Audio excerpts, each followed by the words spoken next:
Okay, y'all, I've seen so many people talk about toxic self-growth, toxic self-help books, people's addictions to self-help, toxic productivity, hustle culture, toxic positivity, and they are all real things. Like, I'm not here to speak against that at all. I actually do agree because I've experienced it myself firsthand. And we really do want to avoid that if we want to actually benefit from our self-growth journey. If you're new to my channel, my name is Destiny, and I talk about all things self-growth here. So if that's something that you're into, go ahead and click that subscribe button. All right, y'all, before we get started, I do want to make it known, I do call myself a self-growth junkie. I do call myself the self-growth junkie, actually.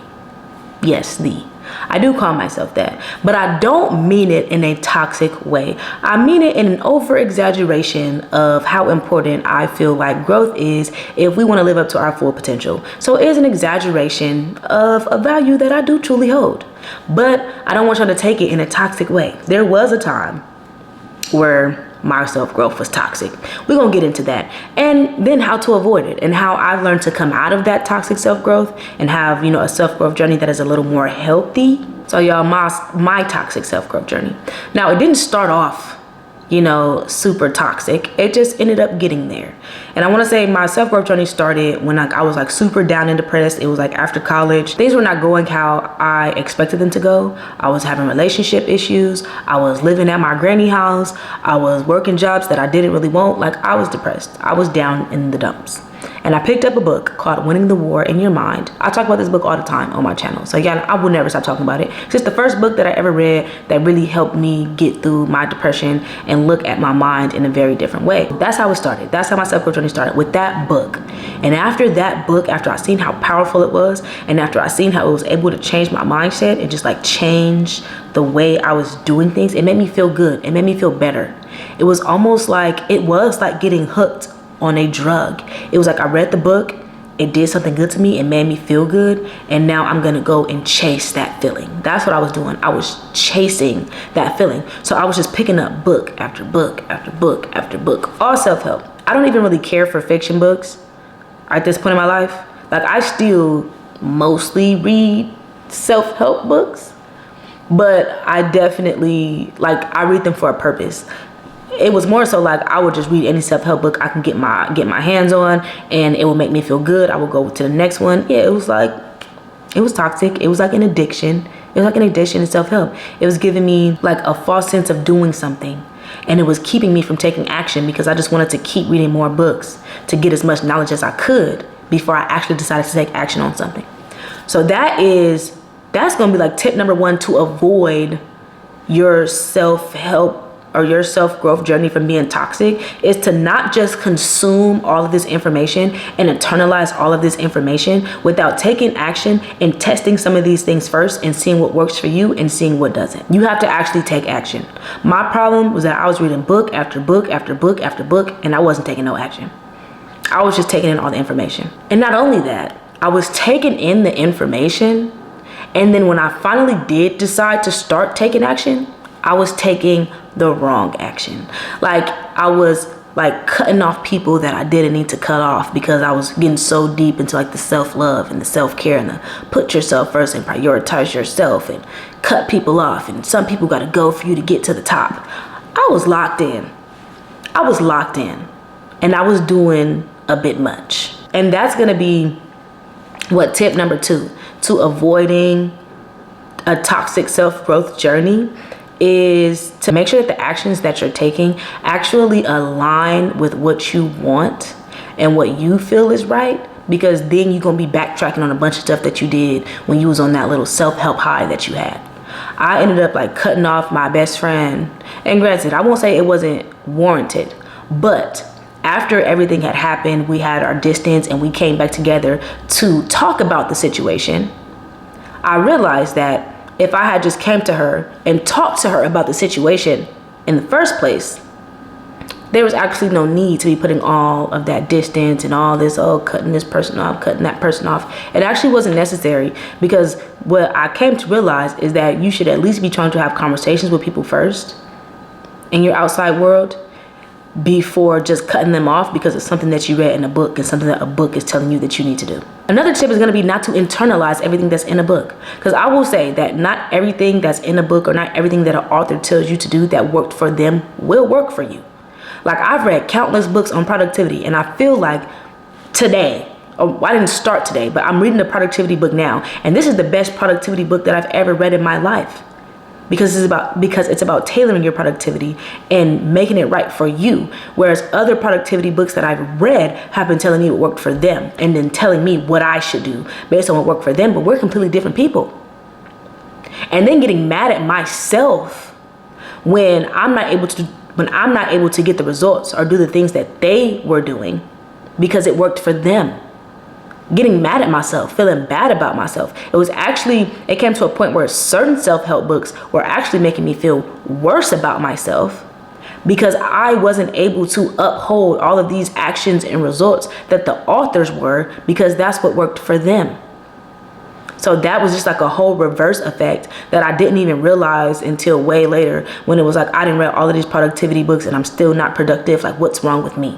And then I come across this new book. And it's like, girl, nothing. Nothing is wrong with you. That just doesn't work for you.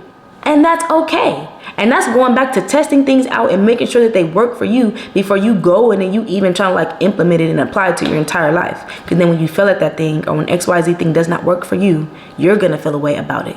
Stop doing that too. Give yourself a testing period with these books. Another thing that I feel like is really toxic when you're on your self-growth journey is trying to impose all of that self-growth that you've been, going through on other people around you. Like almost trying to like force people to grow with you and, throwing all of this knowledge that you gained on them every single chance that you get. Because when I first started reading and I first seen like how powerful it was, I was definitely I was very excited and eager to talk about the things that I was learning, but it was getting to a point where I was imposing the things that I was learning on other people, and the interpretations that I had of what I was learning, I was like making them feel like they should be interpreting it. They should be interpreting it that way as well, and they should be leading their life this way because I learned that I want to lead my life this way. You can't do that to people. You can't force people to grow at the rate or grow in the same way or grow in the same direction that you are. You let people have their own path. You let people grow on their own. You let people grow at their own pace. You can be excited. You can be eager. You can talk about it, but don't impose it. Like, don't gain all this new knowledge and then start judging people for what they're doing and judging people based on what they don't know and all this other stuff. No, like, you can share, but don't impose and don't judge. Don't become judgmental. Don't start thinking you're a know-it-all and thinking that you can go judge what everybody else got going on because a couple weeks ago, before you read that book, you was probably doing the same thing. And I'm attacking you because it was me. It was me. I was doing it. And then I was judging. And then I was imposing information and trying to force it on people. You can't give people nothing that they don't want. Another way that I feel like self-growth and like self-improvement, self-help, all of that stuff can be toxic is if you are feeling like you never want to celebrate yourself for where you are now. The thing about self-growth is that like you can get so caught up in like where you want to be and like where you're going that you don't even have the time to like celebrate where you are now. And that kind of thing can also make you feel a little down on yourself and just feeling like I'll be better if I just read this one more book, or if I just get better at this one thing, or if I learn how to do this. Then you feel like you'll feel good about yourself, not even knowing that once you get there, you'll then be grasping for the next thing and the next thing and then the next thing, and you'll never feel good enough. You'll always feel like you have to get better in order to be good enough. When the thing is, you're already amazing just the way you are. You're already great. I don't take that back. We all got some work we need to do. No shade. So you probably can get better. But you should be proud of where you are today no matter what, because no matter at what pace, we're all making progress and we're all learning. So you just don't want to be continuously grasping at something to where it's like you just feel like you're just not good enough. You're already amazing. You're already great. You're already good enough. You're good enough. You're already good enough. You don't have to learn this thing or read this book or get good at this skill to be good enough. You can commit to continuously doing it to become better and better and better, because there's always room for improvement, but you are already good enough. So you have to remember that and keep that in mind. And yes, y'all, I share with y'all how I was definitely taking it too far. Actually, every tip that I gave y'all is a tip that's personal to me. It's something personal that I had to learn myself as I was going through my self-growth journey, and kind of just learning how to navigate and making sure that it's healthy and that it's not actually making things worse, because that can happen. That is what can happen. So don't take it too far. You can enjoy it. You can feel empowered by it. You can love the reading, but don't be imposing it on other people. Don't become a judgmental person just because you came up on all of this knowledge. Don't ever feel like you're not good enough and like you just have to keep grasping for more information in order to get better and better to be good enough. Don't go off cutting people off and doing XYZ without really evaluating whether or not that's something that you value, something that actually needs to happen, and whether or not that person is truly a toxic person in your life. Because maybe it's you. No, I'm just playing. No, but maybe it is though. Maybe it is.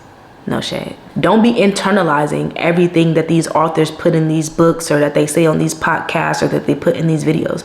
Don't internalize it and think that it's going to apply to your life just because it applies to somebody else's life.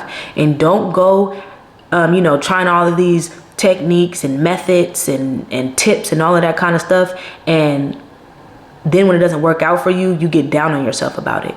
Because that just means that it's not for you, and maybe there's a different method or technique or whatever that works for you. But don't get down on yourself about that. Test these things out for yourself. See if these things work out for you. And if they don't, then good riddance with them. And that's okay. And if they do, maybe you can put it into practice. Please like and subscribe. It would mean a lot to me. If you have any other tips for people, maybe you've been through a toxic self-growth journey. Maybe you found some preventative measures from keeping you from having a toxic self-growth journey. Or maybe you're just on a very healthy self-growth journey and you just want to share it. Share your journey. Share your tips. Let us know how you have kept your journey healthy, how you have kept from taking it too far, like me, unfortunately. All right, y'all. Thank y'all for watching. Love y'all. Catch you in the next video.